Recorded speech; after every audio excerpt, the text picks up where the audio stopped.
ان اللہ لا یغفر ان یشرک بہ ویغفر ما دون ذلک لمن یشاء۔ اللہ جل جلالہ ہر قسم کے گناہوں کو معاف فرما دیں گے، لیکن اللہ جل جلالہ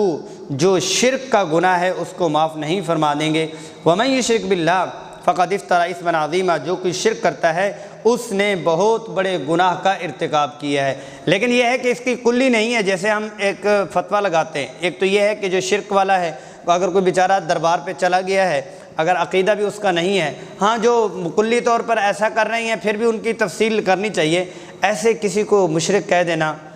بہت سنگین بات ہے۔ مطلب یہ ہے کہ یا تو آپ نے اس کو جو شرک کر رہا ہے اس کی کیفیت کو نہیں دیکھا، یا یہ ہے کہ شرک کے مطلب کو نہیں سمجھا۔ شرک کا مطلب کیا ہے کہ سب سے بڑا سنگین جرم ہے کسی کو ویسے فضول میں مشرک کہہ دینا، اور جبکہ اس کے عقیدے میں بھی ایسی چیز نہیں ہے۔ اب یہ ہے کہ اللہ پاک فرما رہے ہیں کہ ایسے بندے کی کبھی بھی مغفرت نہیں ہوگی، شرط یہ ہے کہ موت سے پہلے